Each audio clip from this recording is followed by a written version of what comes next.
Hello, welcome to your most authoritative show on TV. It's The Pulse. We're coming to you live from our studios in Kukumlimle on your digital terrestrial TV because we're free to air on DSTV, channel 421 and Go TV, channel 144. Remember, we are your home of independent, fearless and credible journalism. This afternoon, 11 people dead so far after consistent rains in the northeast region, which has resulted in severe floods in that area. We're live in that region for updates from our reporters and also get a response from authorities.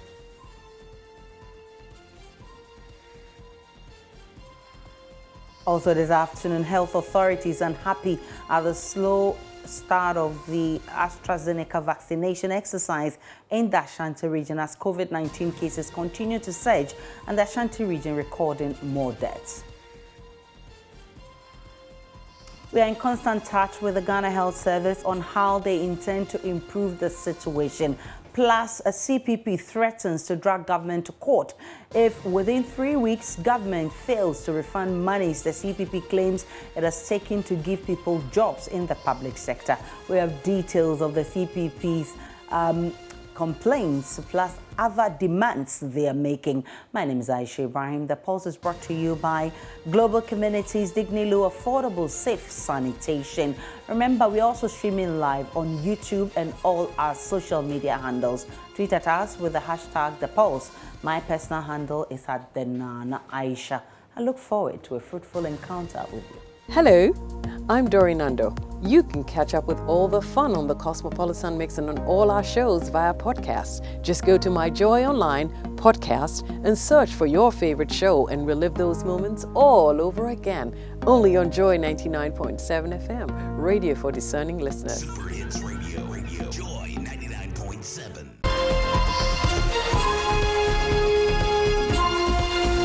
Many thanks for choosing us. Let's begin with Member of Parliament for Dafiama Busie Isa constituency in the Upper West region, Dr. Sebastian Sandari, who has appealed to the government not to forget about feeder roads that were washed away by the violent flash floods in the region last month, whilst lauding the government for steps taken to fix major roads that were washed away by violent flash floods in the region. He suggested that some feeder roads in the region are also destroyed, which has cut off residents from adjoining communities, farms and markets. Dr. Sandari made the appeal after inspecting some feeder roads that were cut off by the floods. JoyNews' Upper West Region correspondent Rafiq Salam reports from Dafiama. One of the districts that was hardest hit in the Upper West region was the Dafiama Busie Isa. 17 communities in the district were hit by the flash floods, affecting 576 people, whilst 426 of farm acres were completely destroyed.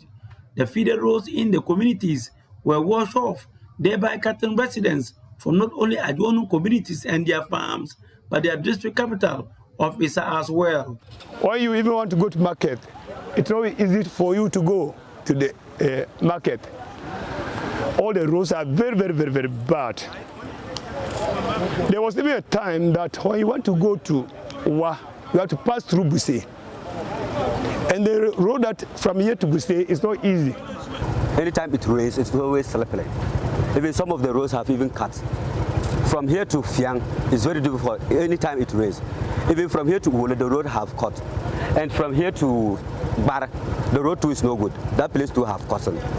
Construction work to temporarily fix the roads in the region have begun, and some have already been completed and open to traffic.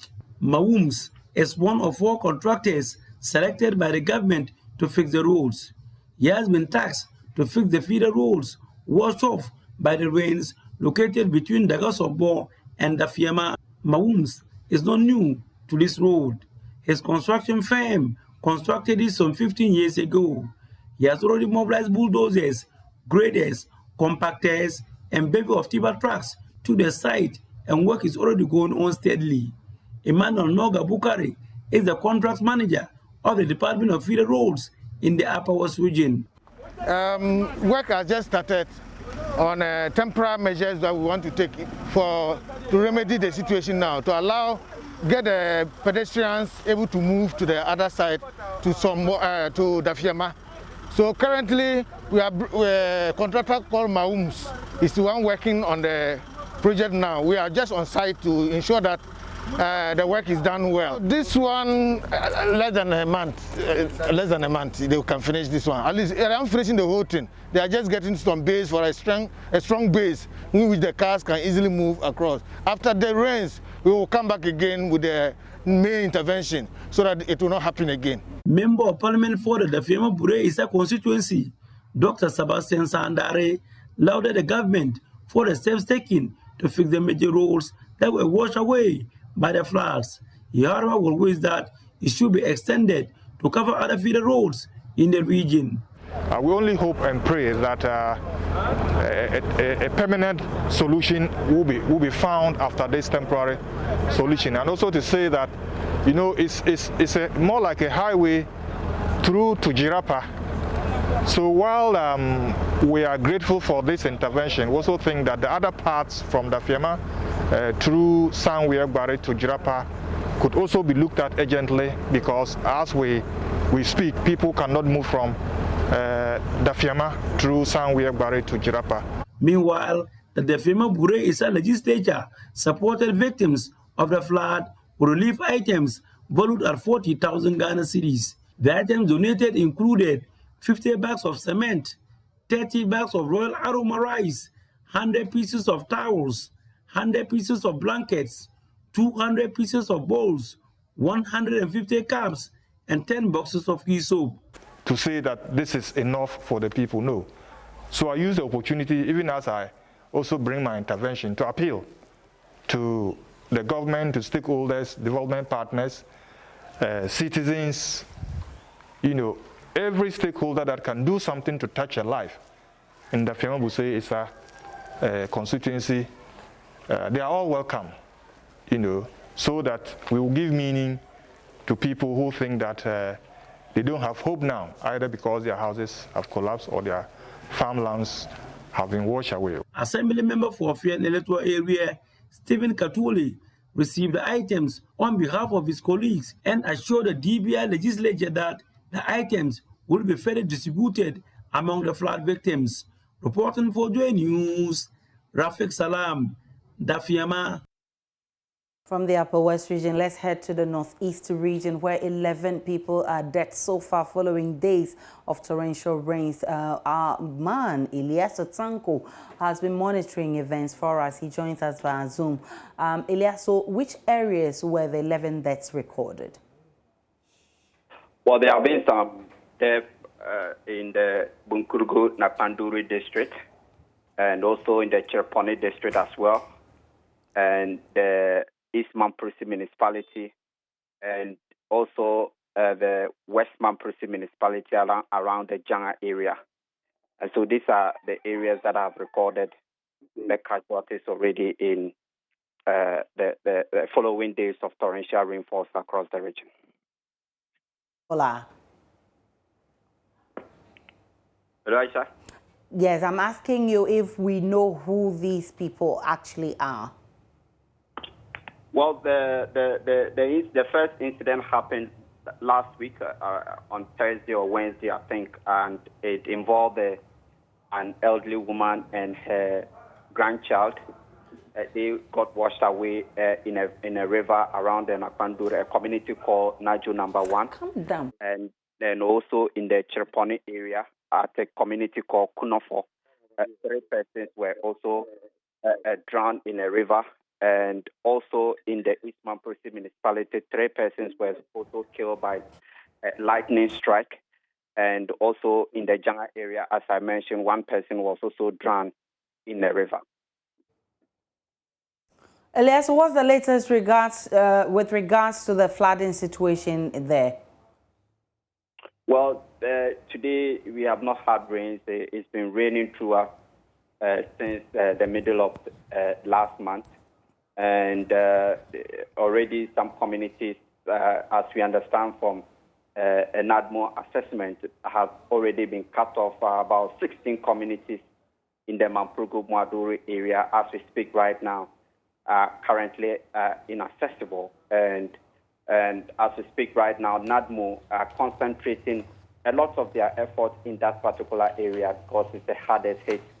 And so as we speak right now, there have been some visits to that area. As you know, the National Response Team, Operation Thunderbolt, they are currently camped in Wale Wale, and they have been doing a lot in that part of the area. I mean, right now, before accessing the Mamprogo Muaduri district, you have to go through the Upper East region, around Sandema to Fumbisi, before you be able to access that particular district. So NADMO is currently in there helping people who are living along the waterways to evacuate, and also sensitizing them on the danger involved trying to salvage their produce. Some of them, as you know, are using old canoes to try to reach their rice fields, their farm fields, and their groundnut fields to be able to get them out of the water. So NADMO is concentrating much of their effort in that area, trying to stop the farmers engaging in these very dangerous adventures. But how are the victims themselves coping with the situation? Well, some of the communities that have been cut off, as we understand, NADMO have not been able to reach the people there to assess the situation. As of yesterday, when I spoke to the officials, they have not been able to go to those areas to assess the situation. And so for now, we do not know what is happening to those people around the area. But those that have been, the NADMO have been able to get to them. They are helping them to evacuate to higher ground.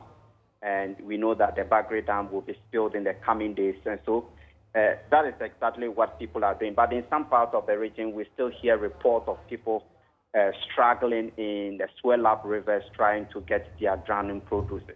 Have you been able to hear, have you heard from the regional minister since the rains, started wreaking havoc in this region? Yes, the minister has been taking a lot of reports from the NADMO officials who have actively been on the ground. And yesterday, he tells me that there was a meeting that he was briefed about the situation. And he's saying that the situation is currently under control. And very soon, he'll be meeting with the Director General himself, who we understand is currently in the region.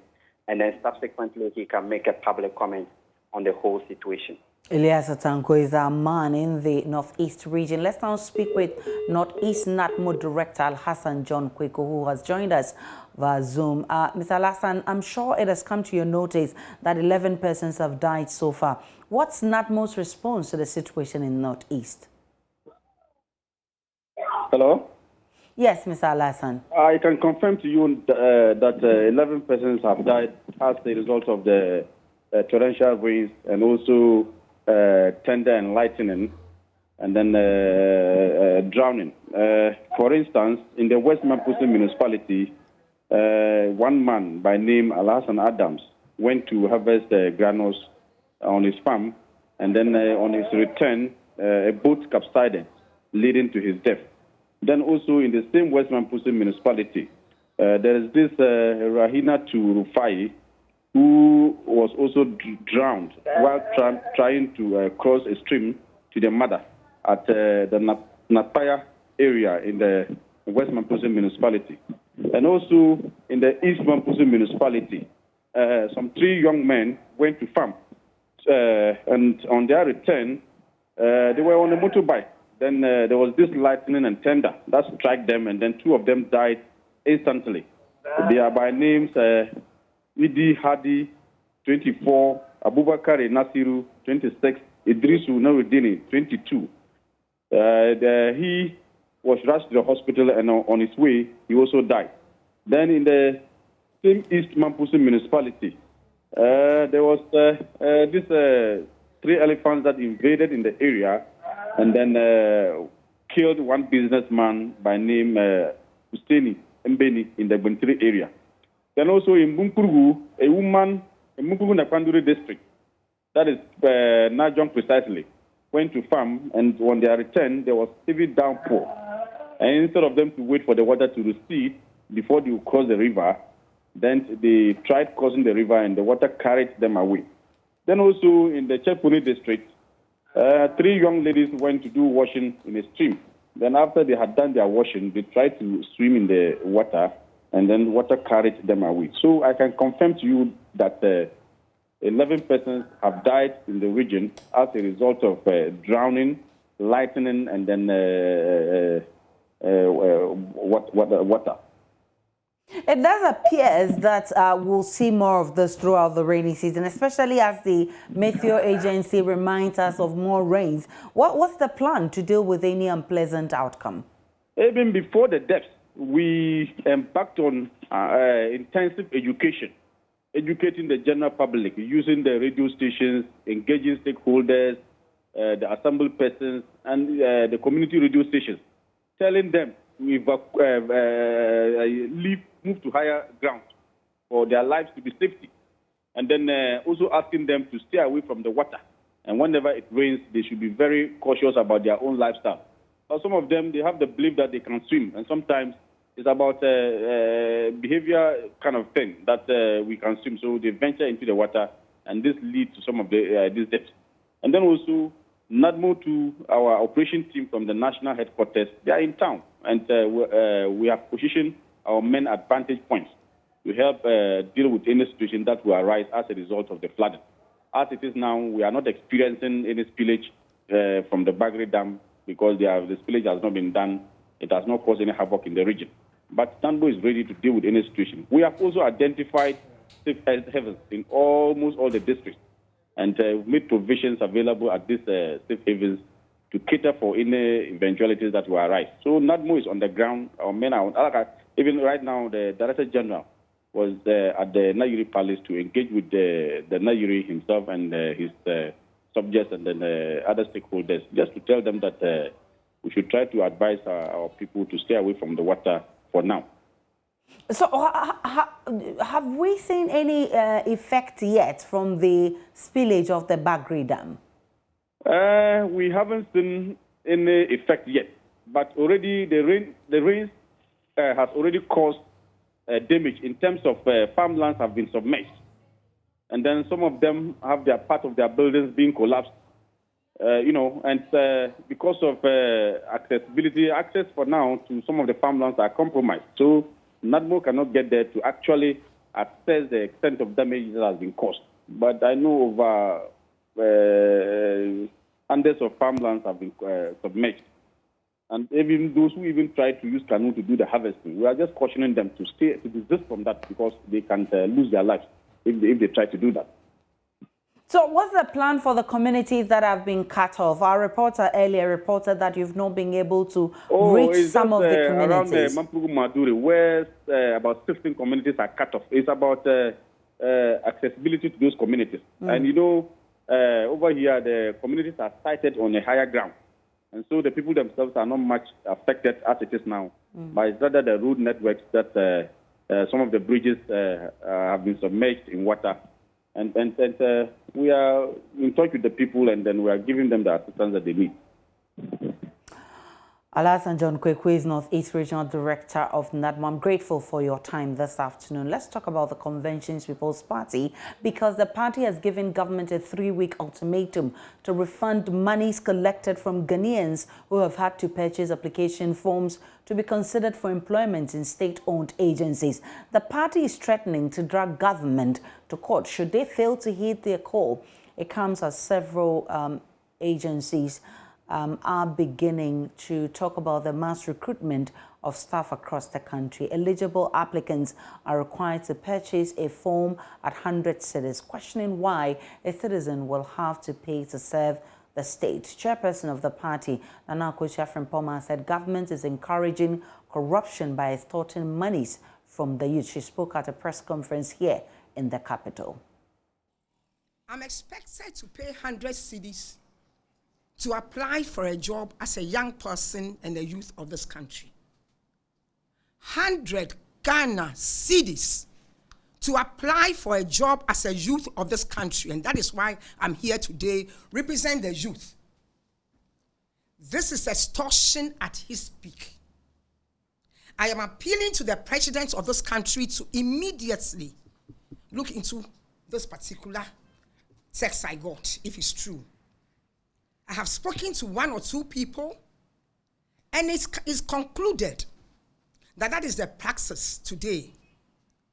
For you to apply to any of the state institutions, even me as a private sector, I find it so abhorrent and difficult when I'm asking people to apply for jobs here, to ask them to take an application form. For the state to ask that the youth of this country, within the context and the state, the situation we have here in the country today, where private sector has collapsed, the financial institution has collapsed a lot of private sector in this country. So a lot of young people are unemployed, looking for jobs. And so everybody runs to the state for employment. You are asking them to pay 100 Ghana cedis, 100 Ghana cedis, 1 million old Ghana cedis, just to find a job, and that is if they are lucky. And we don't know why there's corruption in this country. We don't know why the people get to their job and they don't have any connection or patriotism or nothing towards the nation. We don't know what are we trying to do. I want to ask the nation, I want to ask these institutions, what is their focus? What is it that they are looking for? Are they trying to build a nation, leave it for our children and the next children, a nation that really is competitive and that can have, or they have completely forgotten for what reason that they are there? Indeed, let me tell you something. If you charge young people this amount of money and they go queue, they're not even sure they are going to get. Once they get there, they would have no connection to the work they are doing. They need to get money. Money, everything has been monetized. Please, we need to do something about this. I am giving the institutions until the 21st of September, which is the birthday of Osadifo Dr. Kwame Nkrumah, the founder of this country. If it doesn't happen, they will see the anger of the youth and of those of us who are committed to follow the dreams and aspirations of Osadifo Dr. Kwame Nkrumah to ensure that this country becomes power and that the people of this nation, we build this country for them. The party is also demanding government accounts for monies it collected in the past. Thankfully, chairperson of the party, Nana Akosua Frimpoma, will be joining us shortly for that conversation in the studio. But right now, let's speak with the Deputy Ranking Member on Employment and Social Welfare and State Enterprises Committee in Parliament, Adomako Mensah Alex. He joins us via Zoom right now. Has this come to your notice, allegations that people are paying monies to be giving jobs in the public sector?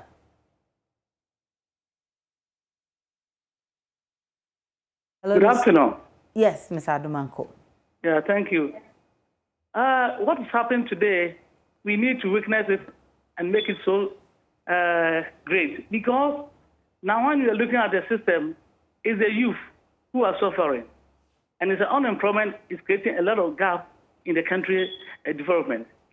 So if the government is charging 100 cedis for online form, it is serious. Because most of them are not working.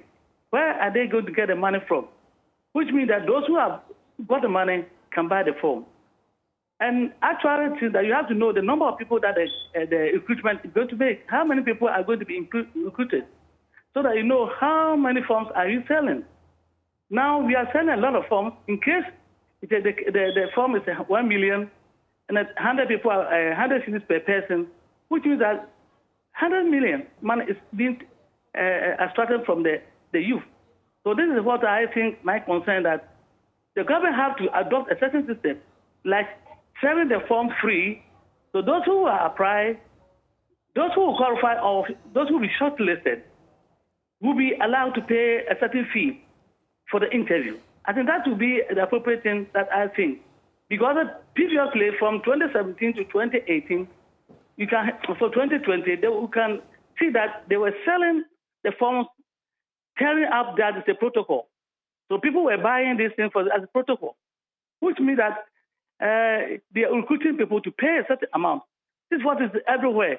They will approach you as a member of parliament.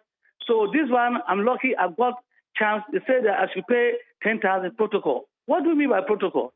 So this is what's happened. So we against the system, and you have to address the system where so that the youth who want to volunteer themselves to serve the country must have a more free heart to serve the country. Mr. Adumako Mensah, are we going to get a response to the demands of the CPP? I know you're not the Minister for Employment, but you're also a member of that committee in Parliament. And what the PPP, what they are saying, I think I'm in the same line with them. Because the way things are going is difficult. If you are not careful, the youth will wake up one day and take over the country. Because they are looking for a job and there is no job. And so, if you are selling this online, well, when you are in the UK, online is free. But if you are going online and the person has to pay money, it's very serious that you have to look at it. So as a member of the committee in Parliament in charge of employment, what do you intend to do about this? Well, we are thinking of meeting to address the issue, to find out how we should tackle this issue. This I'm speaking as one person. That's my view. We need to meet as a team and then to decide what to do next. Alex Adumako Mensah, he's a deputy ranking member on the Employment Committee in Parliament. We'll take a break on the pulse. When we return, we're going to have a proper conversation about this request by the CPP. Lady Akosia Frimpoma will be joining me in the studio. Do stay tuned. Hi, this is Lexus Bill, host of Drive Time on Joy 99.7 FM. Listen, you don't have to worry if you miss Drive Time or Personality Profile. It's going to be live on our podcast page. Just log on to www.myjoyonline.com/podcast. You can listen to Drive Time, Personality Profile, and any other of your favorite shows on Joy FM on that page. You don't have to miss a show at all.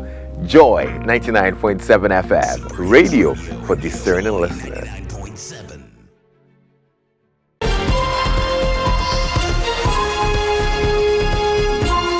Welcome back to The Pulse. We've been having a conversation about the demands by the CPP for government to refund monies collected from Ghanaians who have had to purchase application forms to be considered for employment in state-owned agencies. The party is also threatening to drag government to court should a government fail to heed their call. It comes as several security agencies, including the Ghana Police Service, begins mass recruitment of staff across the country.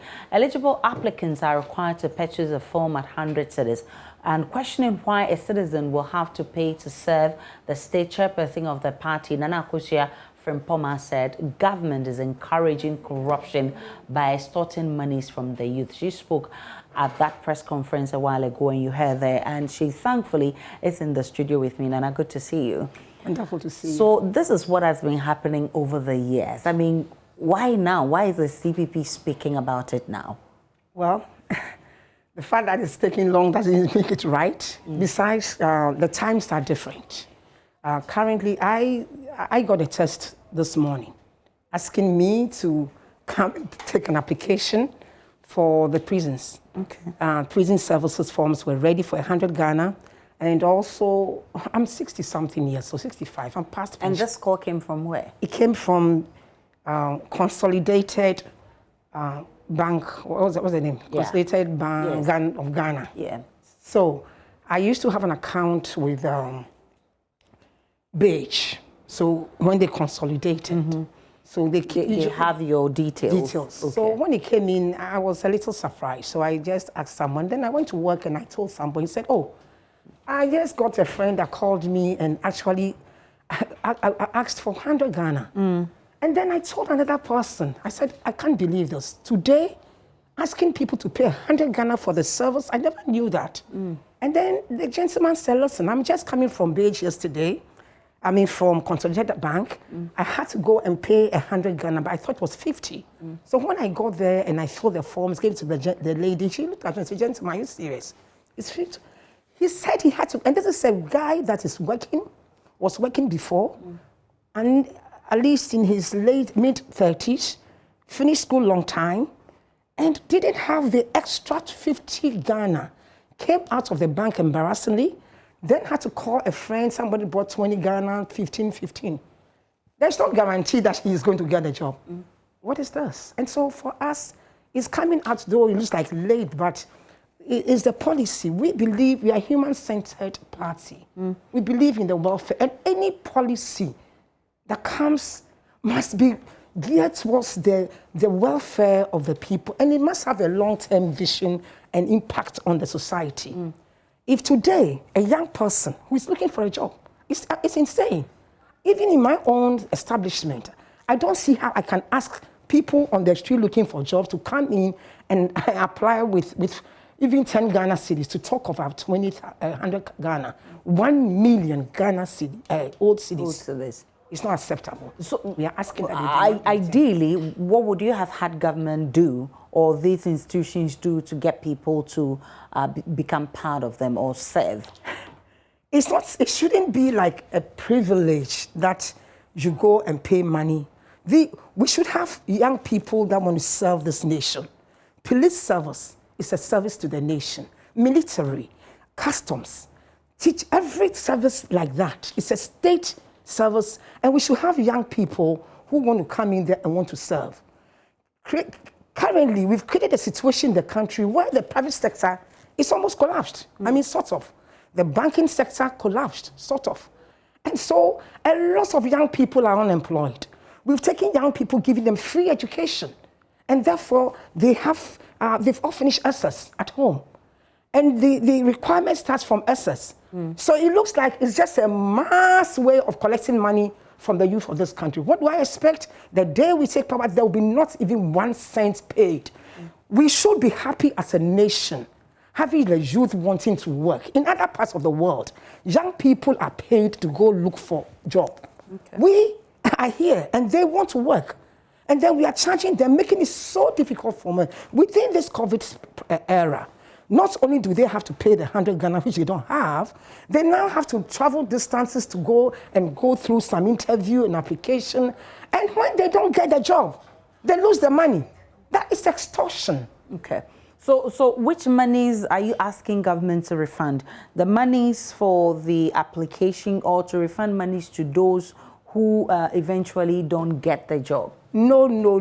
There should be no payment. How do you, madam, how do you ask a young person who you don't have jobs to give them? The few little, any jobs have caps anyway. The IMF limitations on these things, we can't hire everybody. Yeah. So we know maybe 1,000, 2,000. Yet there are millions of young people out there looking for jobs. And you now put in application and say 100 Ghana. Everybody is going to find money by all means necessary to go and pay for that. What nation is that? Now, you're also asking government to pay monies that they've taken over the years. Absolutely. I mean, what period of time are you looking at?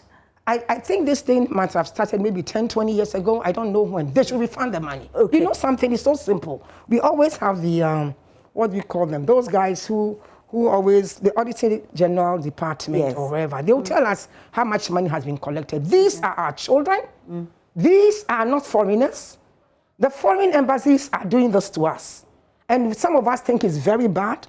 Why you go in, pay money before you go for interview, and you lose the money when you don't get approved. And the country is doing the same thing to its own citizens. How can they fight for us? No wonder nobody fought for us. Have you checked with the Auditor General to know how much is involved in this so that you know how much money you're demanding government to Let's say it's $1 billion. I don't have it checked. The Auditor General, that's their work. They are being paid for. Okay. A whooping 70% of our GDP that we collect, the money we pay, goes towards paying the public sector. All these young people who are not able to get the jobs, yet the little work they'll be doing, paying every day by day, pass here, pass there, is going to add up and pay for public sector. And they have a job to do. They don't have to take anybody's money to interview them. And it's not, and I'm sorry to say, it's not just even the civil jobs, even the school system, the state schools, who are asking young people to pay like example, I have a girl there, Navrongo. They pay 200 Ghana, then 150 Ghana for interview, 200 Ghana for application, 150 Ghana for interview, and then 5 Ghana each time he goes to check whether he's been accepted in the school or not. He called me today. He didn't have the 5 cedis. No, we won't sit down. Okay. We won't sit down. This is not acceptable. So you've given government a 3-week ultimatum. Yes. If it doesn't happen, you seek to go to court? Absolutely. We will not sit down. This is not acceptable. Let me tell you what happens. I'm now concerned. The way the whole country is today, lack of employment, confused, the youth is really frustrated and all that. If we continue to do this, we are making them, it looks like we are not telling young people to love their country and give of their best. Because the moment you do this, the person has to go through so much just to get a job. And I'm saying that we have young people that are committed. And here's the appeal we are making again. The government said they are going to set up a bank, take money here, they are going to help 1 million people.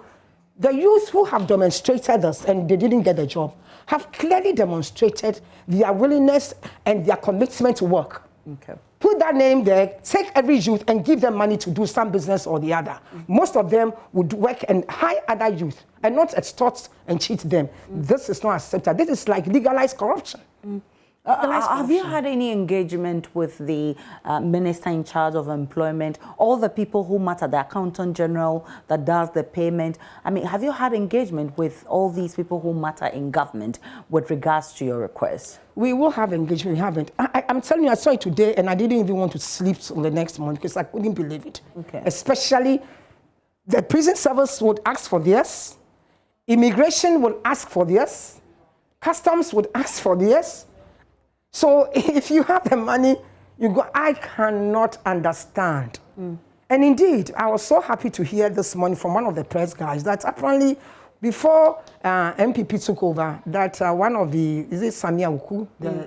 I really like him, very smart gentleman, actually said they were going to stop this. So if he's there listening to us, this is their parties in power, their government is for them now. He should stop it. They should cut it off. Don't you think engagement would help in actually pushing for your demand? Because absolutely. Calling on government may not be enough to get them to respond to your. Do you plan to engage the Minister for Employment on this one? I will do that. On behalf of the youth of this country, we'll do anything. Okay. But this is just the beginning. We believe that, you know the way the system works here. By the time you go to somebody, the person doesn't want to even listen to you. Because I'll say, it's been going on, they may think it's nothing. But we want them to know how serious this is. Because there's no money in the system. There's no money. 100 Ghana. The gentleman that told me, he didn't want to show his face. He has his masters already. He's looking for a job. And he went to apply. He's gotten the first, there's a test that you get with the police that says that you have gone through the preliminary, so he's okay. So he didn't want to show his face. And yet, he has paid 100 Ghana he didn't have. He borrowed 50 Ghana from friends, 3 friends, 15, 20, before he was able to pay for the application within that short time. I don't think this is fair. I want to believe that it's an oversight on government. You know, sometimes you get overburdened and overwhelmed with other things, and then you let very essential things like this go. The youth of the country are ready to work. You see them line up so much just for a job. Why extort money from them? This is not acceptable. We can now hear from the police on the ongoing recruitment. ACP Kwesi Fori, who is Director of Public Affairs, has been speaking on the matter. All prospective candidates should strictly go by our advertisement instructions and directives. Going to the commercial bank to buy a voucher and moving on to our site to apply online.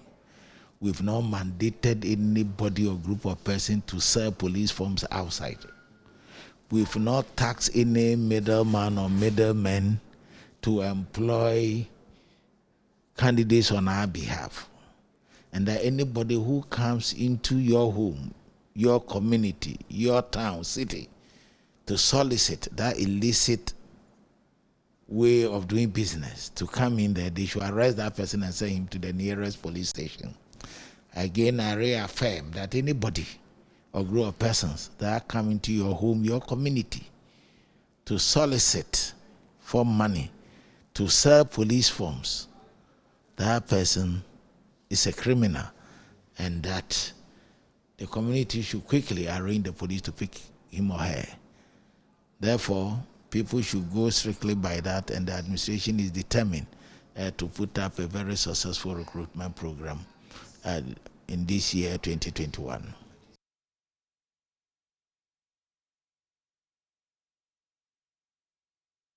So that's ACP Kwesi Fori, who is head of public affairs at the Ghana Police Service. And now let me ask you, when do you intend to meet the employment minister to discuss your concerns?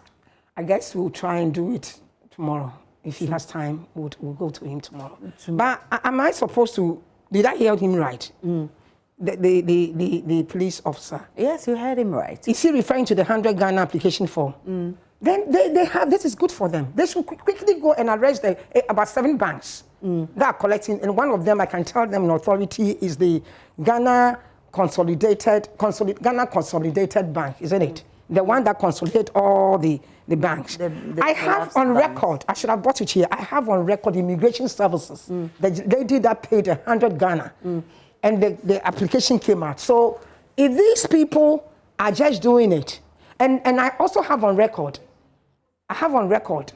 the gentleman from my outfit who went to pay 100 Ghana at the bank, getting a response from the police service, which he showed me, that says that he's been pre-qualified or whatever. He's now waiting for the next. So who is sending that? No, I think he's talking about fake people who promise people that they will get people into the police service. That is a different chapter. That's a different We are talking to the legitimate one that they are collecting. Governments, state institutions are asking young people who are not employed to pay. Okay, so that's one on your screens over the Ghana Immigration Service hiring, and the how much you're supposed to pay is 100 cedis. So yes, that speaks to your matter. But you say that if the talks fail, or if government fails to respond to your demand, you go to court. Do you have what it takes?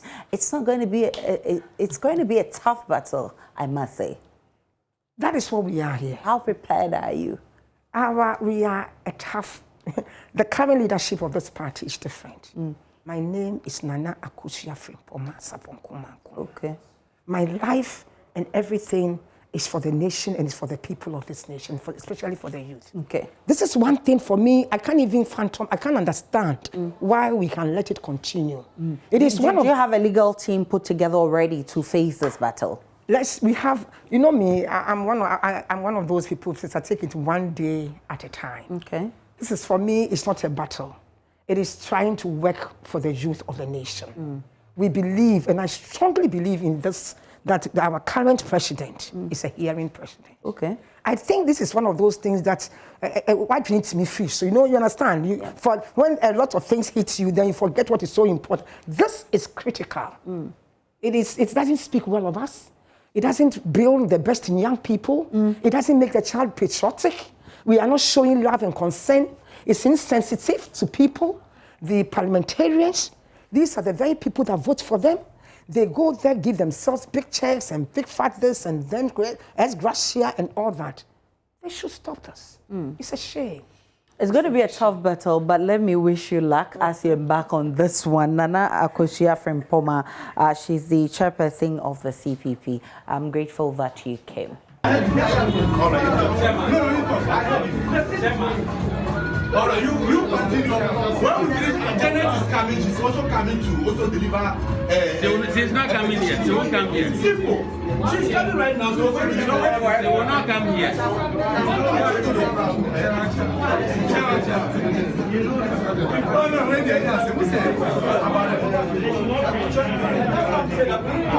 The police are wasting time.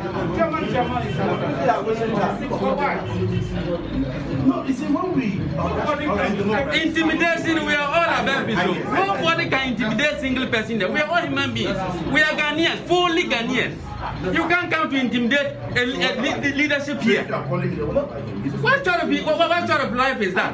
Are you bigger than all of them sitting there? What sort of disrespect is that?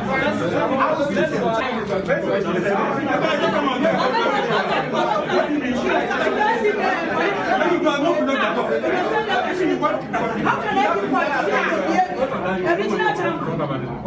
be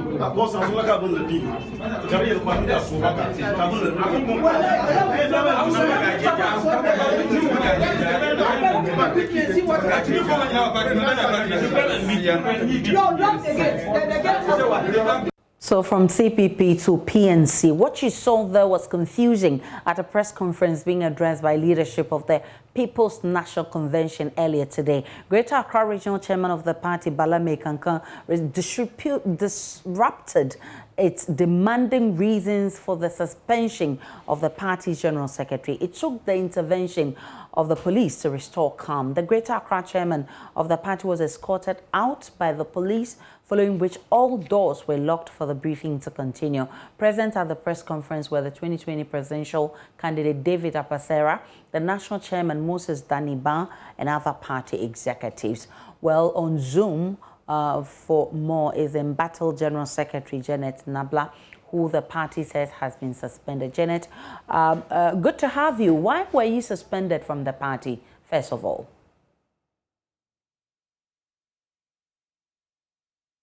Janet, kindly unmute for me.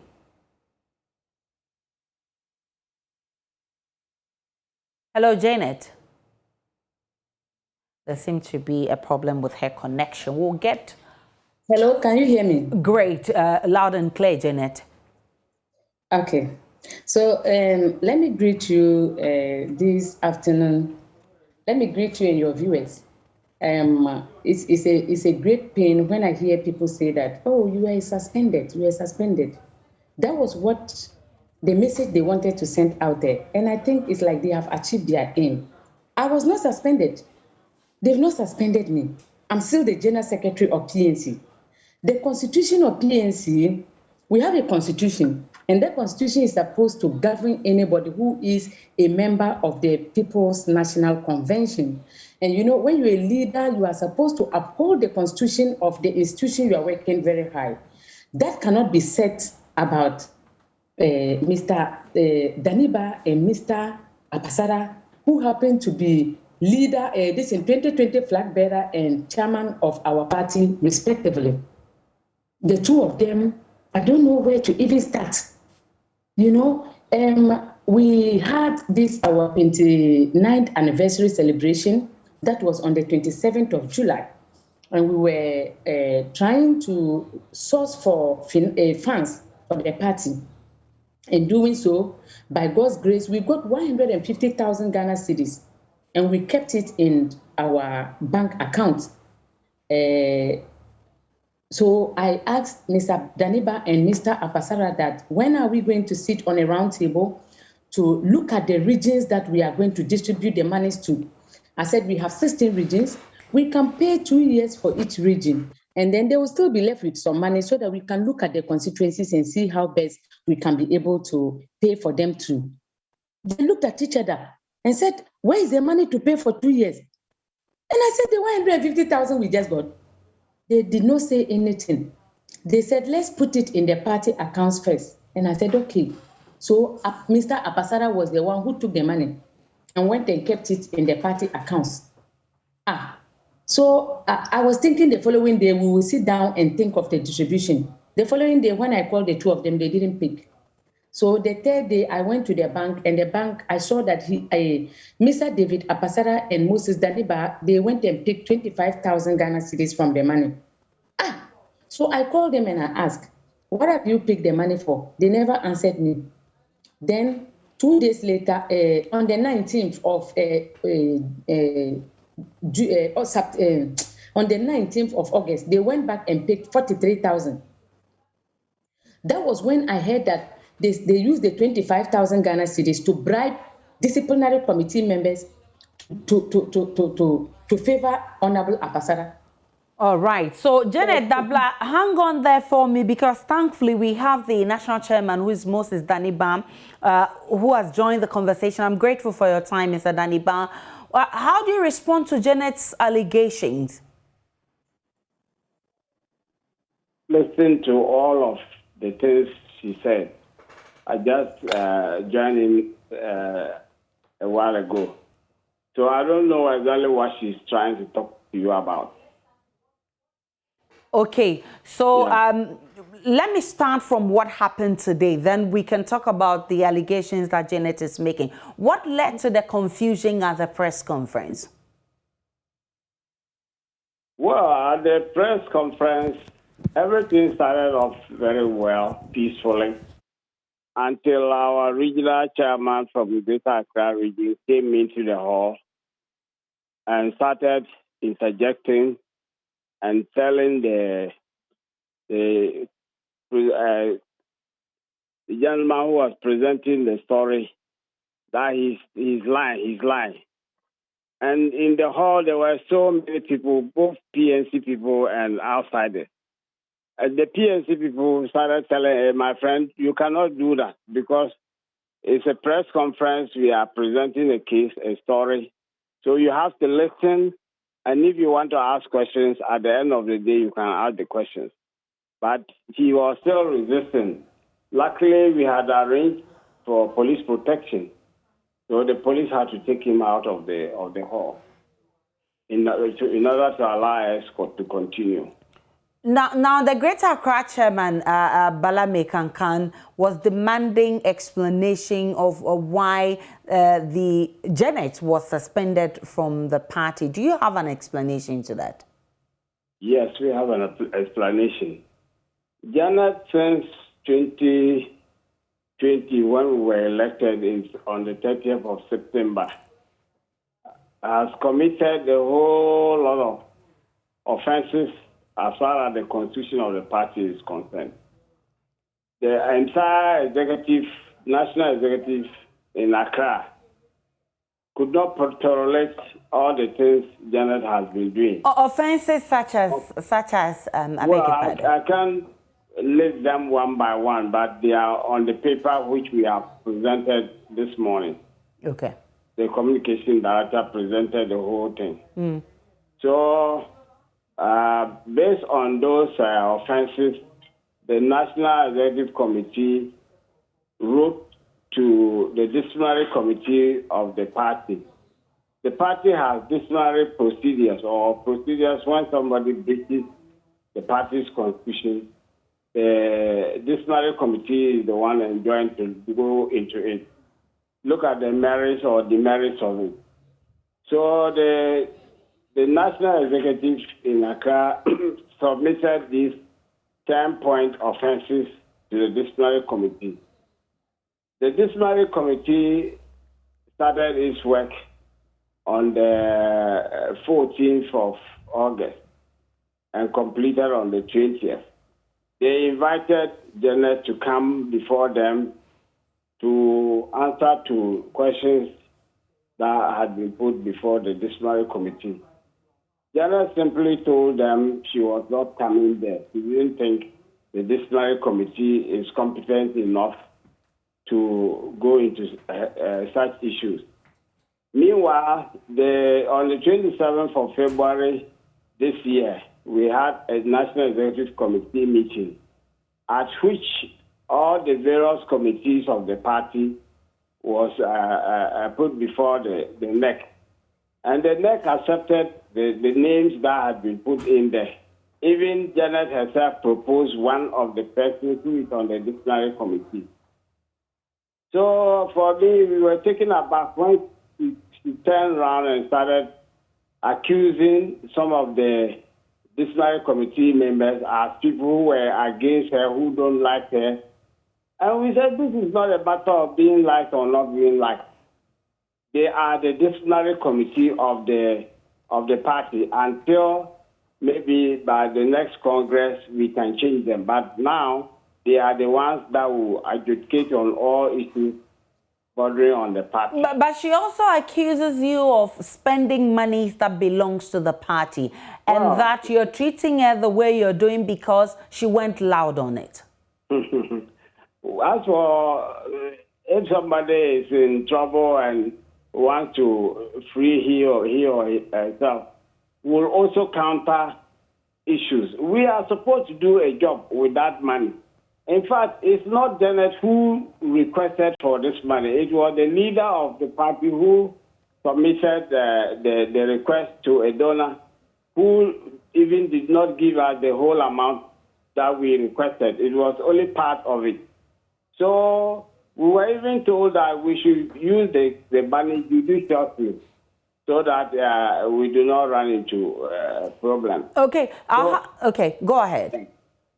Yeah, so we were not limited to paying only party rent, as Janet has been talking all over the place. The people who gave us the money told us we should be careful how we use the money. That's all. And it's the leader, the chairman, the treasurer, and herself who should sign for these monies. Ask her how many times she has been coming to the party office since January this year. You can count only 1 or 2 times from January to today. Okay, so is she suspended or she's still at post? She's suspended as far as the disciplinary committee and the next committee has been concluded. All right, let me bring in Janet. Janet, you heard him. He's been explaining what those monies were used for, and he says you did not cooperate with the disciplinary committee, hence where you find yourself right now. I'm not finding myself anywhere. I'm not suspended. Okay, so now let me go through the things that he said. He told you that the money that we took was for other things. I beg to differ that this is not true. He knows within himself before heaven and earth that the person who gave us the money said these monies are meant for party offices. If you don't use it for party offices, next time you are looking for money, don't ever come to me. And he knows that he can't go back to the person to ask for money anymore. They know. That is one thing, let it go. He said the disciplinary committee started its work on the 14th. It's a lie. I was given a letter to appear before the disciplinary committee on the 13th. Yet the disciplinary committee was inaugurated on the 17th, just to tell you how they were doing witch hunting in order to get me. With all what he has said, that I have not been going to party office, ask him that ever since he and the leader were voted to power till now, what contribution have they done to raise the party, the name of the party high, apart from going around looking for money to spend? I am the one. Every television station knows me. Every news station knows me because I am fighting for the party, not for monetary purposes. I fight for the party to make sure that the PNC, the legacy of Liman, will be held high. And then the party that is built on service with honesty will continue to be upheld. But let me tell you something. You know, one thing our chairman and leader, you should know about them is that they don't know anything about the Constitution. If there is one thing they don't know, is the Constitution. Do you know that in the letter they gave to me, they quoted that in Article 57, Clause 7, I'm not performing my duties as a General Secretary well. Meanwhile, Article 57, Clause 7 is meant for the Communication Director, not me. He told you that the disciplinary committee, I refuse to appear before them. He says he's a Christian. The God we serve wants us to tell the truth. And this lie he's saying is just politics. But when you continue to do things that are not of interest to God, He will make sure that He will punish you. Let me bring you in. Let me bring you. I'm coming. Okay, wrap it up for me. Because the disciplinary committee gave me a letter. I responded to the letter by telling them that Martin Anafu is Honorable Apasade's brother, the one I'm fighting with. That's the brother. Then we have Komstongo. I fought with him as a general secretary and he lost. Then you went and picked another person called Alaji Omar as your discipline. Look, the Constitution says that we must sit as a body to choose these people. But then Honorable Apasada and Honorable Daniba, they sat in a room and picked these people. I was not part of the picking. So because of that, I walked out of the next meeting as a result of the things that they did. Mr. Daniba, this certainly doesn't look good for the party's image. I mean, how do you intend to mend the cracks in the party to face 2024? Yes, I think Janet has forgotten that the party works with structures. It's not a private company that one person becomes the managing director and therefore he takes all the decisions for the party, for the company. We are a political party, and in political party you set up various individuals on various committees as members, and they then meet to carry on the day-to-day activities of the party. Janet knows very well that she is the general secretary, I am the chairman, David Apasara is the leader. And by our constitution, the leader, the chairman, and even our 3 vice chairmen are online before Janet. Janet is the 6th online. So as a political party, she should listen and work with all the members of the various committees. It's not a one-man business. She's not the only one supposed to be talking for PNC. That is why PNC has a communication director. How do you intend to cross this bridge? You say? How do you intend to cross this bridge? Well, if she gives us some peace, we can cross this bridge. When you talk of peace, what are you talking about? Sorry, your questions, I'm not following them well. I'm saying, what kind of peace are you looking for from Janet Nabla? I'm sure you have seen the attitude of Janet. She's always shouting at the least thing, even in the office. Outside the office, you have seen the way she reacts to him. She doesn't work to other members of the party. She sees herself as an overlord of a village chief. So the overlord says one thing and nobody else can say anything. But the party is not like that. We have structures. Various individuals have to work together in order to achieve what our objectives are. So if Janet will learn to work with each and every one of us, we're sure we'll be able to cross the bridge. Janet, are you willing to work together so you can come back as one full force? When he talks like this, it pains me to the core. Do you know that on the 24th of August, I saw the leader at Afrikiku, and I went in to ask him, have I done something to you that makes you hate me? He was just quiet. I said, if I've done something, forgive me. Let's make sure that we push PNC forward, because I don't know what I've done to you. So you have made attempts to make amends, right? Immediately I finished talking, he called the chairman to suspend me. Listen, I want to say something. He said PNC is not a private business. It's true. I want you to tell him and the chairman that PNC is not a private business. He said that they have suspended me. According to the constitution of PNC, it is the National Executive Committee that has power to suspend me, and they did not do that. So as far as you are concerned, you are still in power. Are you still at post? You think you are still at post? I want the National Executive Committee members, they wrote a letter to the general public and gave he and the leader 1 week ultimatum to vacate from our party offices and lock them because of the lie they created that I have been suspended. Meanwhile, they never suspended me. This is something that we'll be watching, because the PNC need to put their house in order. Janet Nabla is a general secretary, embattled general secretary of the PNC, and you also had the Moses Daniban, who is national chairman of the party. We'll take a break on the pulse. When we return, there is more. Hello, my name is Nathaniel Atto. You can catch up with all the fun and inspiration on the Joy Sports link here on Joy 99.7 FM, together with all other shows over and over again. It's very simple. All you need to do is go to myjoyonline.com/podcast and relive all of those fun moments over and over again. Joy 99.7 FM, your radio for discerning listeners. Joy 99.7.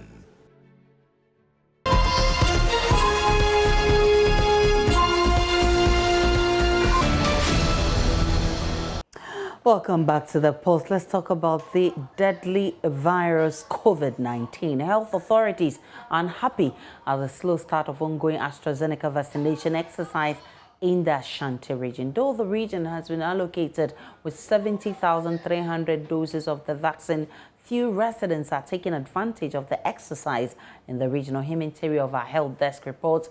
Public enthusiasm has waned as health officials encourage full public participation. Let's speak with Ohim Interior, who has joined us live from Kumasi. Ohiming, I mean, when we were doing the Johnson & Johnson, we saw how people were ready to embrace the long queues and all of that. What's accounting for the poor response to the AstraZeneca vaccines? Health authorities are here to come out with the reasons for what we journalists call public apathy towards the AstraZeneca vaccination exercise. But don't forget, this is not the first time that residents in the Ashanti region are being asked to participate in this vaccination exercise. We've had the first phase of the AstraZeneca vaccination exercise, and then came the second phase. And these people who are now being asked to go out in their numbers to participate in the ongoing exercise are those who benefited from the second phase of the exercise. In Ashanti region, we are looking at, if you look at the entire population of over 4 million people, 327,789 people have so far vaccinated. And out of these, we have 217,602 who are fully vaccinated. So if you look at those who are partially vaccinated, then we are looking at a figure in the region of 110,184. But just recently, the Regional Health Directorate announced that it has received 70,300 doses of the AstraZeneca vaccine. So it means that if even all these people go out to be vaccinated, then we are looking at a backlog of 39,884 people who will need a vaccine in the region. So if 70,300 vaccines have been made available and people are lackadaisically not turning up for the exercise, what it means is that health authorities may be compelled to look elsewhere, probably give people who have not had the first shot the opportunity to be vaccinated. And so today, in the course of my visit to some of these centers in the Forest Chrome Municipal, Asokwa Municipality, as well as Kumasi Metro, what I did realize the fact that a few of the people turned up to be vaccinated, though health authorities say they anticipated the low start of the exercise, the slow start of the exercise, something that they anticipated, and they hope that as the days progress, more people will turn up to be vaccinated. So, for instance, at the Manshia Government Hospital, I was told by the public health and nurse, Linda Jakupoku, that yesterday a lot of people turned up, but because there was some problem with the app that they used to get details of all the people to be vaccinated, they had issues with the app. They couldn't access the app. So that probably might have caused people not to turn up today in their numbers.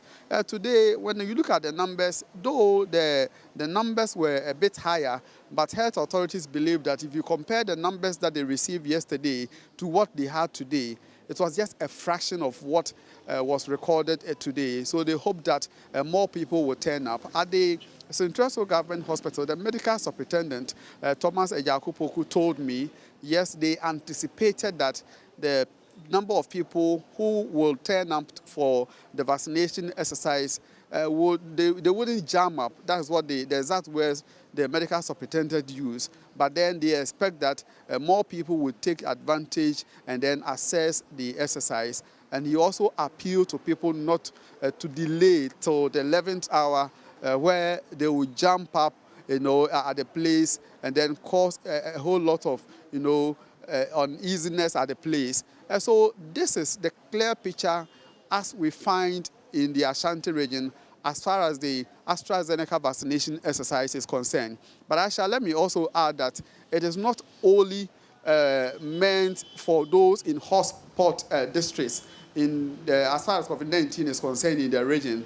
It is meant for all the districts in the Ashanti region and people with comorbidities, especially those with hypertension and diabetes and other conditions that health authorities describe as being dangerous to COVID-19 are those who are taking part in today's exercise. And it will continue from now till Saturday, Aisha. We can now listen to Oforikrom Municipal Health Director, Dr. Kingsley Osei-Kwache. I think it's got off to a slow start, but we are hoping that the attendance would improve. Yesterday, we didn't start in the morning, but we still managed to send the teams out to do some work. So we had about 78 people coming for vaccination. We are hoping today to pick up since all the teams started in the morning. So we are hoping that the number will pick up today. So how many centers are we looking at, and what is the target for Oforikrom?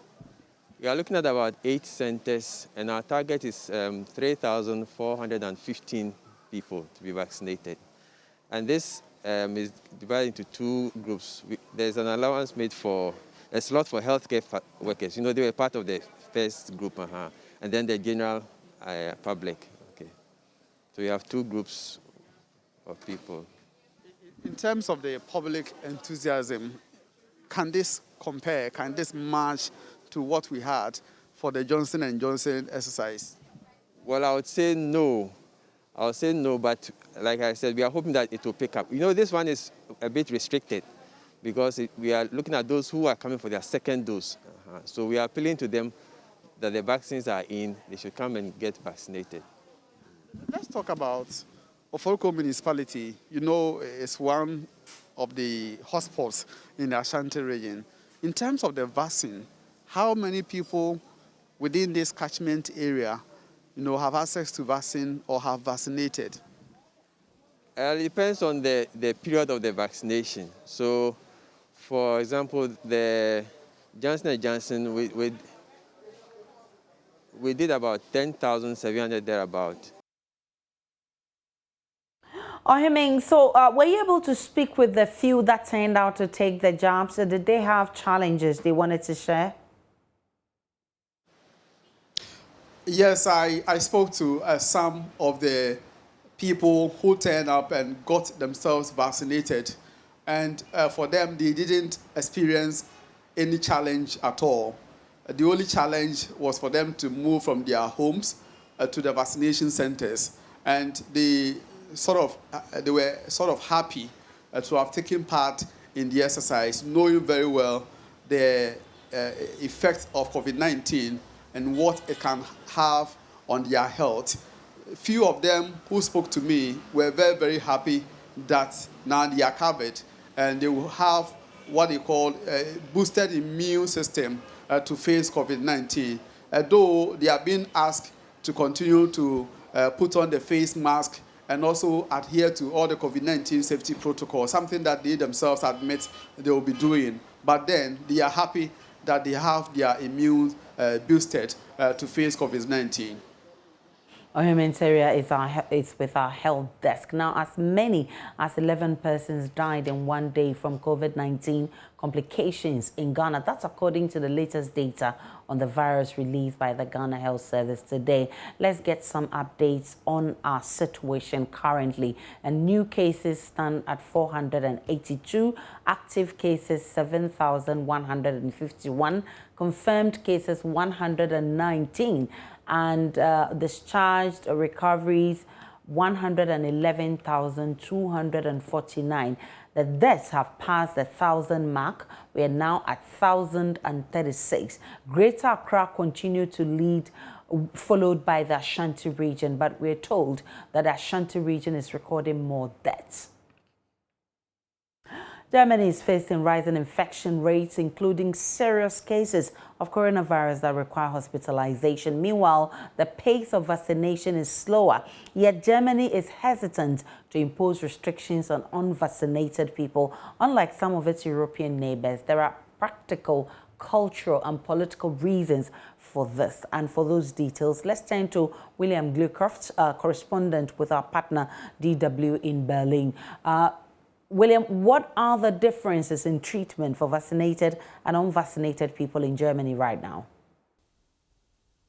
Well, right now there are not huge differences between those vaccinated and unvaccinated. It's about 60% of the population fully vaccinated and about 40% who are not yet. Right now, to access most things in public life in Germany, it's good enough to get a test to show that you're negative. So you don't only need to be vaccinated or be recently recovered from the virus. But that might change going into the weeks and months ahead. We already know that starting in October, tests will no longer be free. So if you're going to continue being unvaccinated or you're not recently recovered, you're going to have to pay out of pocket to get that test to still be able to go into things like restaurants and public life. Well, why does it seem unlikely that Germany won't get even tougher on unvaccinated people? Well, of course, data privacy and health data is very, very important here in Germany. It's some of the most sensitive personal data you can have, and people are very careful about who knows what about people's health status. And that's part of the pressure to protect people who are unvaccinated from having to tell people about their health status. Now, there's already been a proposal to force people to be vaccinated or get tests or be recently recovered, to have proof of that, just to ride a train or get on an airplane in Germany. That plan, however, has so far failed. Now there's an effort to allow employers to ask their employees about their vaccine status. That is ruffling a lot of feathers, especially among unions and worker rights groups. But most or many German officials are saying it is possible, although there, again, is strong protections of data privacy when it comes to health data. There are legal ways to essentially force employees to tell their employers if they are vaccinated or not. And that's currently the debate, just how much offices and workers will have to tell people about their vaccine status to be able to go to work. So how many health officials are trying to promote vaccination among those who still haven't gotten a shot? Well, in addition to some of the sticks we're seeing, some of these rules that are being threatened, especially the idea that tests are no longer going to be free starting in October, there's also carrots. Maybe one of the biggest ones is just this week in Berlin, there was what was called the Impfzug, the vaccination train. There's a commuter rail that runs around Berlin, and there was a special train put into operation that exactly like a normal commuter rail, went around the city and people could get on and off at the stops. And in that train, there were doctors and nurses who were giving vaccinations without appointments. You could just step on and get them. And it seemed to be quite effective. Many people took this opportunity. And there are other kinds of gimmicks out there, you could say, to get people vaccinated. There's been a relationship with the club scene here in Berlin, for example, to get especially younger people vaccinated. Many young people feel hesitant to get vaccines. They feel safe. But if they want to go back clubbing, they might have to get a vaccine. And that's another way, for example, they've been trying to encourage people to get vaccinated. That's quite interesting. Germany's attempt to deal with unvaccinated people the way they're doing. But William Gluckhurst is with DW, our partners in Berlin. We'll take a break on The Pulse. When we return, we have a conversation on teenage pregnancy. You want to stay for that conversation. Hello, my name is Nathaniel Atto. You can catch up with all the fun and inspiration on the Joy Sports link here on Joy 99.7 FM, together with all other shows over and over again. It's very simple. All you need to do is go to myjoyonline.com/podcast and relive all of those fun moments over and over again. Joy 99.7 FM, your radio for discerning listeners. Joy 99.7.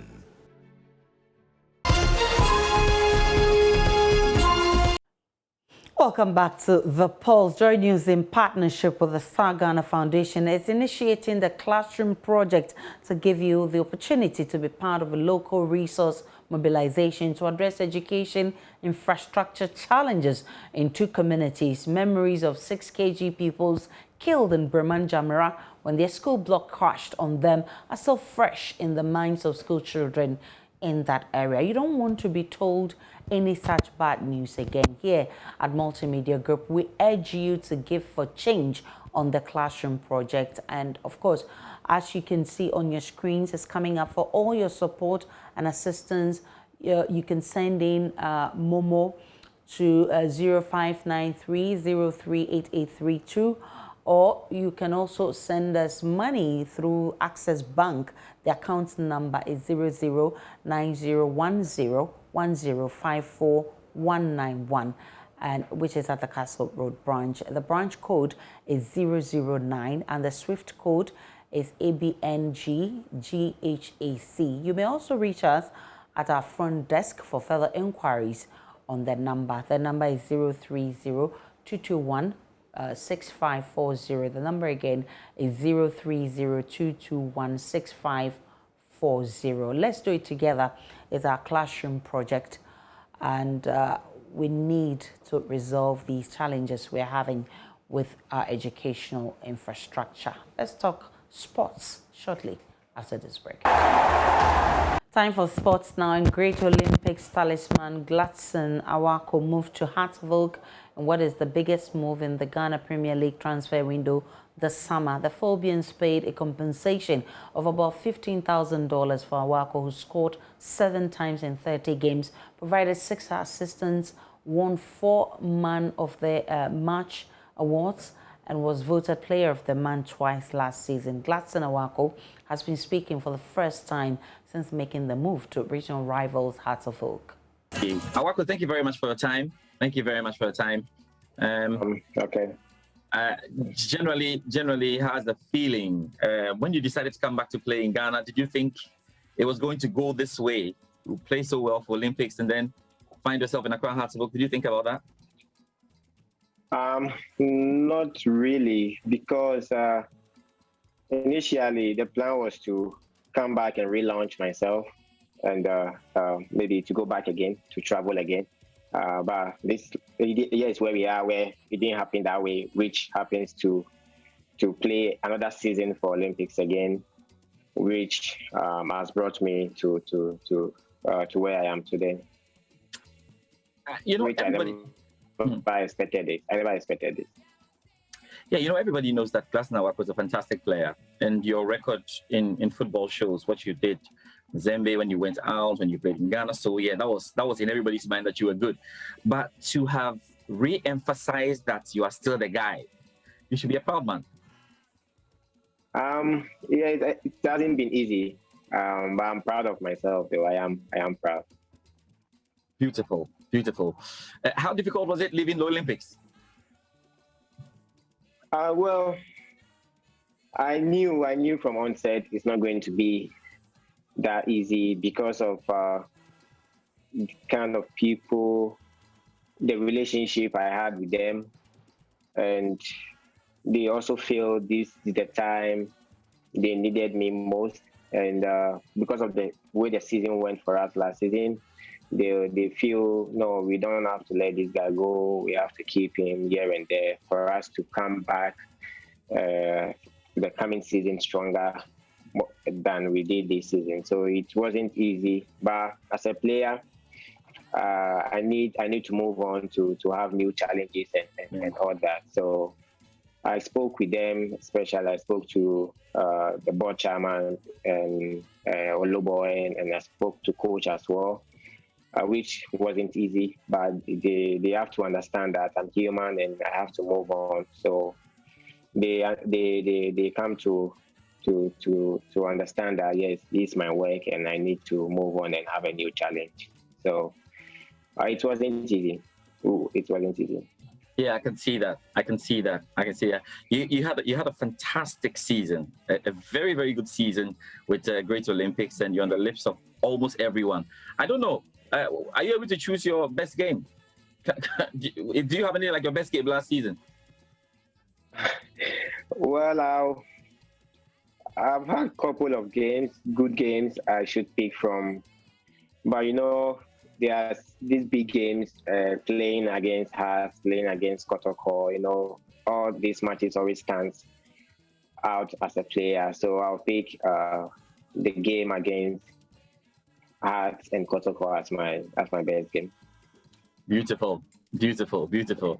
Right. So, you know, when Accra Hartlepool came calling, was it something you were expecting, or you were taken aback, you're surprised? Initially, you know, before when I came, I made up my mind to play the league. You know, Stephen Appiah tried to offer me to Hartlepool. That was when Kim Grant was the coach. And myself, too, I pushed. I called him, okay, this and this and that. But he was like, oh, I've done my recruitment here and there. So I was like, okay, that's fine. I'll move on. So when this opportunity came again, Stephen Appiah called me again that this is what is happening, this is what is going. And I told him, no, I won't say no to them because we all know Art to Folk, the history, what our senior men have done, and the name of Accra to Folk sounds in every player's here. So if they should come for me, I won't say no, and I'll grab it and take the chance. Yeah. Beautiful, beautiful. And you are here. What did you on the sidelines? You know, when you're watching Accra Hearts of Oak play, you know, before you joined them, what did you make of that team when you saw them on the pitch and you saw the, you know, camaraderie between the coach and Hamza is dancing and they really had something going on? What did you make of the team? You know, when we started the season, things weren't like how it is now for the club. You know, a lot of things has changed. Like when we played them the second round, I knew we are going to play a different team. It's a different team we are going to play. So myself, I know it's not going to be easy as the first round. So I'll say the new staff has done a good job. They've done so well, and I said to myself, I need to be part of this new set of Art to Folk. This is a new Art to Folk, you know. So I said to myself, I like to be part of it. And the coach, he talks to me once in a while. Anytime he gets a chance, when he meets me, we talk. He tells me this, he tells me clubs and that. So I have in my mind too, if the coach has that trust, that belief in you, you know, you as the player, you have to try and fulfill it. So you can't go to a club where the coach is not okay with you, or maybe the management are the people that want you. You know, if the coach wants you, then as a player, you should feel confident and move into that. So, yeah, they also have a say in taking the decision that I took. The staff is also part of it. I mean, the coaching staff, yeah. Yeah, the coaching staff, they've done well. How have you enjoyed the love from the Accra Hearts of Oak supporters so far? I mean, once it was announced that Lassina Wako had joined Accra Hearts of Oak, they can be very noisy, I know. How have you managed that? I swear, like, I didn't expect this. You know, I didn't expect from my social media, and there was everywhere. They were on me, my inboxes. They keep messaging me. Like, they were so happy, and that alone makes me feel so welcome. Yeah, I feel so welcome. Yeah. And you could see people inboxing me, hey, Gladson, you are no more Olympics player, change your profile. Yes. Yeah, come on, I'll do it. I'll do it. I'll do that at the right time. But they keep hitting at me. But I love that. I love the passion coming from the supporters as well. I love it, and I believe that things are going to be fine with the way they always want the best for the club, and we also make sure that we'll give them the best. Right. So just take me through, you know, your first day at training. When you finally got there, what happened? Who did you meet first? What went on? Okay, I joined them at the camp. I think on Tuesday, Wednesday dawn. I joined them and I met the team. So from there, they took me to Neti, which Neti has been a very good friend way back in Ongwa, and we're still cool. We've been vibing through when the league was even going on. We talk most of times, and it's been very great ever since I stepped in. And it's not him alone. All the guys have been very, very great. They've been very, very friendly, very hooking to me, you know. And I like how they do it here. Coaches, the staff, and the players are all cool, very friendly. They joke. When it's time for us to work, they make sure that we do what's right. So I'm really enjoying my time here. And when it's time for us to work, to make sure that we do what's What's up, guys? My name is Sammy Forson, host of the Weekend City Show and Ignition right here on Joy 99.7 FM. Well, anytime you happen to be busy and you miss out on your favorite shows right here on Joy FM, here's what you can do. Log on to myjoyonline.com/podcast. Just go on there and you'll find all your shows on demand 24/7. There you can catch up. Remember, Joy FM remains your radio for discerning listeners. Joy 99.7. And that's how we wrap up The Pulse this afternoon. My name is Aisha Ibrahim. It's been a great afternoon with you. Let's Talk Showbiz is up next. But for more news, log on to myjoyonline.com for all the updates of the developing stories. Do enjoy the rest of our programs with Let's Talk Showbiz.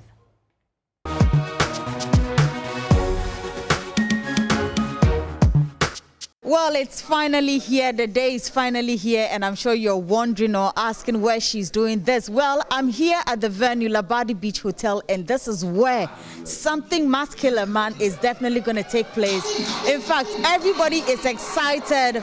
All is set. I've been sitting here watching the cast rehearse all over and over and over again, and I can tell you that they're doing amazing. I can't wait. It's just tomorrow. Okay, so let's raise a toast to success. To the biggest contract ever. Hooray! Oh my God, hooray! I am moving straight to Latif Abubakar, the brain behind the play. Let's catch up and find out how preparations are going so far. You can come with me. He's the young man. In fact, he is a young man making Ghana proud. Everyone is talking about Latif because something must kill a man. That phrase alone, I don't know what you think. I don't know what you think about it, but it tells a lot. Latif, I've been watching all your crew rehearsing all over and over. I don't have a voice to sing, but I can tell you that they have been amazing. How are preparations so far for the play? I think that so far so good. We are ready. We just going over and over and over the rehearsals just to perfect our act, but so far so good. We are ready for Ghanaians. You know, sometimes they say that when you are studying or you're doing something, you do it over and over again, sometimes you tend to forget. I see they are not forgetting their lines. What is happening? How are you doing this? I think that we are actually practicing the team building here even before we begin to teach people or demonstrate to people on stage, and it's actually bond us together as a family. And we help each other easily. When people are even trying to forget their lines, one of the actors will try to prompt he or she as early as possible, and you won't notice. So it's done in a very professional, unique way. So I think that actually has been, the team building aspect of it has been our secret for the success we are ready to chalk. How long have you been rehearsing? I looking at what you people have been doing here, I don't want to give. Have you been rehearsing for 2 weeks or more? No, we've been rehearsing for the music bit, we'll say for 2 weeks, but I mean for the entire play, we've been rehearsing for a period of 2 months now. Yes, it's a lot of work, chewing of lines, grabbing of lines. Remember, this is not film. You don't have the opportunity to take it twice. You take it just once on stage, and it's live. So. We took some time. We don't rehearse every day. We have rehearsals 2 times a week. I mean, and that's what we've been up to.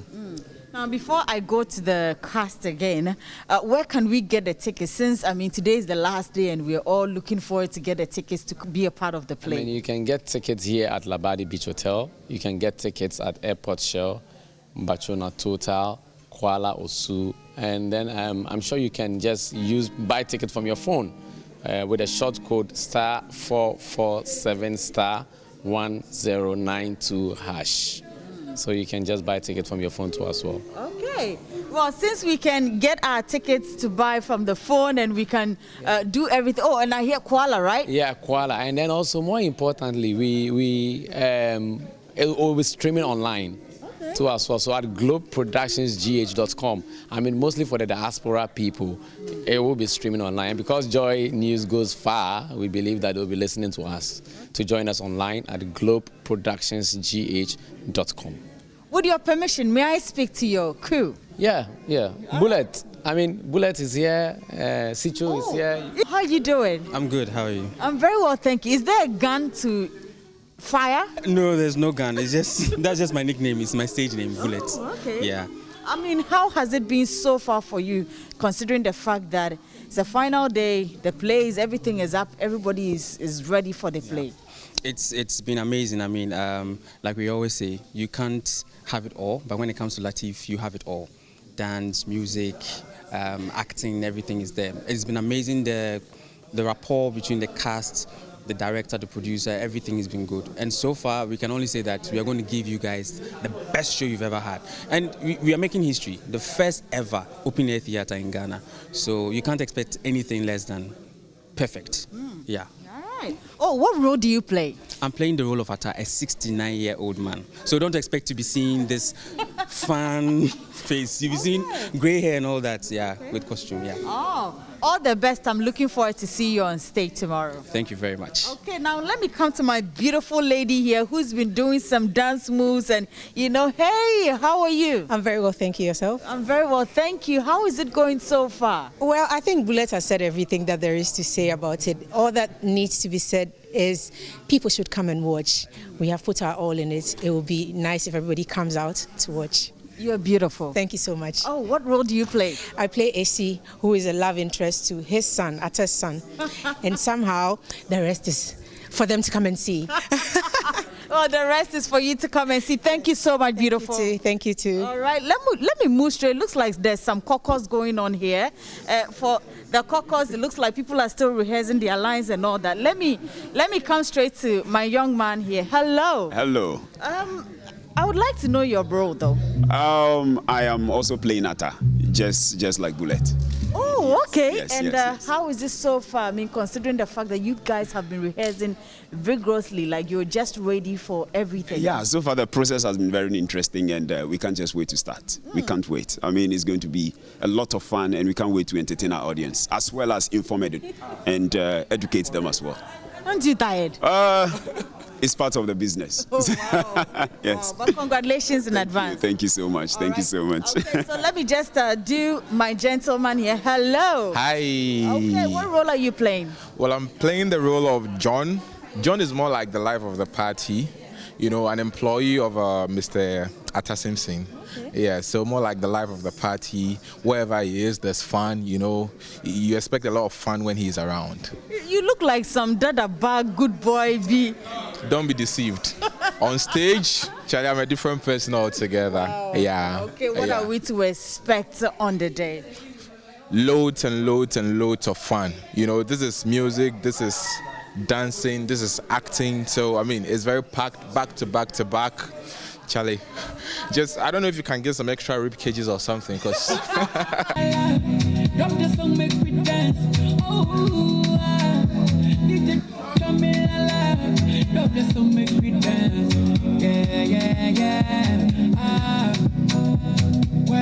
Why the party there today? Hey mama, hey I ever say, shake your body, oh Lord, hey mama, hey I ever say, so why the party there today? Hey mama, hey I ever say, shake your body, my neck on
me like a so many people they go inside my bullet.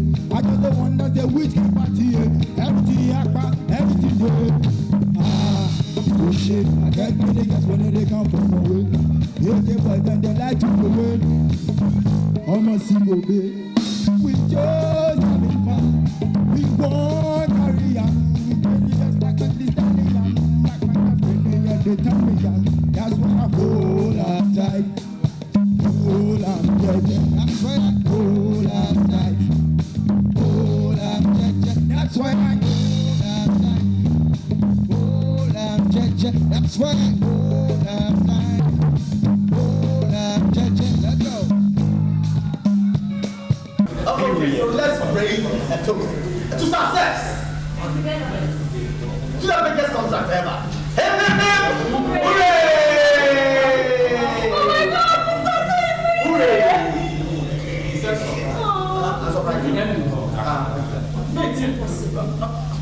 Surprise.